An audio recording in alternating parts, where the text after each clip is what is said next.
Hello, I'm Sarah McKenna, and I'm delighted to be here today with Peadar Duffy. We're going to have a quick chat with regard to an upcoming webinar series, the third of the series that he is hosting.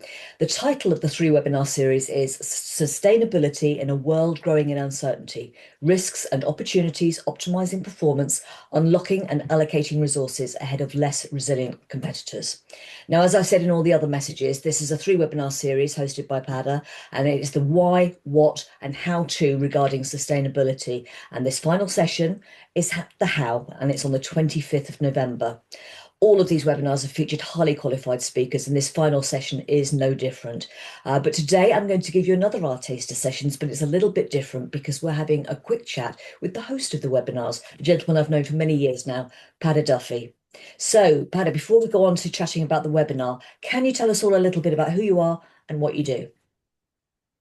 Thank you, Sarah. Yes, Peadar Duffy. I'm the CEO of the ESG Exchange. We're a not-for-profit, and we enable organizations to embrace sustainability through an implementation pathway. We're on the system side of implementation and supporting them.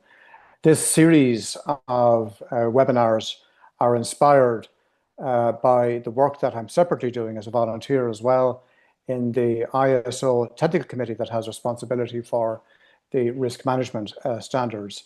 And in that committee, we're thinking in terms of the changing risk landscape. There are fewer risks today that can be insured for sure. There are fewer risks that can be managed. And the greater percentile of risks can't even be identified before they occur. So now we're into the space of uncertainty and uncertainty management, resilience, and super agility, and so forth. So we're using this series, and this series will be repeated right throughout 2026. We're using these discussions to inform our thinking, to invite views from global experts, to get a better understanding of how this dial is moving from risk management, perhaps, to uncertainty management. Oh, that's really interesting. And I think sometimes a change of language can really hit hard. So I think that's a great idea. Now, as you know, I've been asking all of the speakers a key question. All of them have had different answers, but they're all kind of connected. There is a flow to them. And that question is, do you think that the conflict between the political and the scientific is going to reduce or worsen in the coming year or two, and why? I think that it's likely in the next, let's say, a couple of years or so, on the political side, they might sustain, that challenge might sustain, those headwinds will prevail. But I'm interested, for example, just as we're leading into COP30 now, I'm interested in a report just launched by the SBTI with the emergence, I think, now of empirical evidence that sustainability thinking, companies that embrace sustainability, they're reporting that it's having a very positive effect on the ability to access capital, lowering costs of capital. So I think that the reality is, whereas politics goes in, 6 month, 2 year, whatever cycles, the science doesn't change, the trends don't change. And I think as well, we should also get away from this whole think of, why do we have climate change? I'm less concerned about why do we have climate change. It's more to do with the fact that it is changing. Mm. And we have a planet that is heavily populated. We have supply chains that are very long, super interconnected, interdependent. And so any change, particularly if it's a fast change, has a knock-on effect on economic stability. That affects people like you and I in our lives and our living. And the hungry man and woman can become a very angry man and a woman. So really, yes, the climate has always been changing, but it's the pace of this change, the impact on a very packed planet, Mm. and the impact on economic activity. That's what we need to begin to address. Companies and societies that are not able to anticipate that and adapt to that are going to suffer. Mm. We have to think about our children and our grandchildren. That's the driver, in my humble opinion. Consequently, the challenge will continue, the friction will be there, but the science will prevail. Companies actually are following the money. Investors are following the money. We can see that quite clearly now.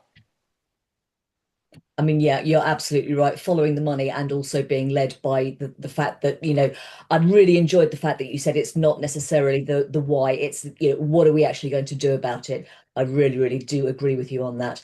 So before I let you go, I have a final question for you, and that is, what is your goal for the webinar, for this one specifically, and perhaps for the whole three of them?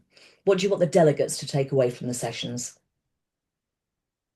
Well, if you go to the registration page, you'll see that we have a record. We've maintained kind of a 2-minute record, a 6-minute record, and a 15-minute record of the first webinar, which is what is this all about?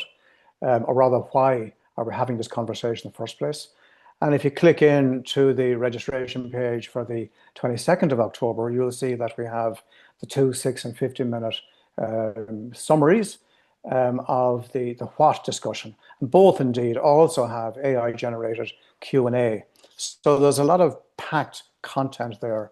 For this particular webinar, this particular discussion on the how, it's getting down to, going away, moving from the 30,000 foot view down to the 10,000 foot view.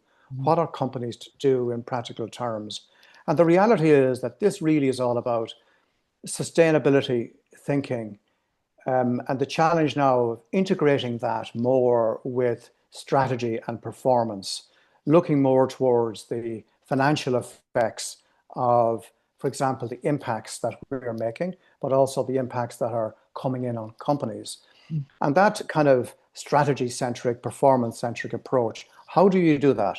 And these standards that are there today in the world, that in many countries, companies are required to comply with them, and across Europe as well for the top 5,000 or so. People should use these standards more like almost like a compass with which to navigate uncertainty. They help think through the systems you have to apply. But really, the focus is on the opportunity, the imperative to thrive, not just survive, as you're moving forward and growing and so forth. So this discussion is all about the how. We have a speaker, Sharon Flood from the Chapter Zero UK, talking about the governance board level mindset, the frameworks they need to have in place to set the tone from the top. So a big focus on the how companies need to get organized to identify and exploit opportunities in the sustainability space going forward. Thank you. Absolutely amazing. And I think if that doesn't compel people to come along to the webinar, I absolutely don't know what will. So thanks once again for your time. I've always enjoyed hearing from you. Today has been no different, and I look forward to hearing more on the subject during the webinar. Thank you. Thank you, Sarah. Always a pleasure.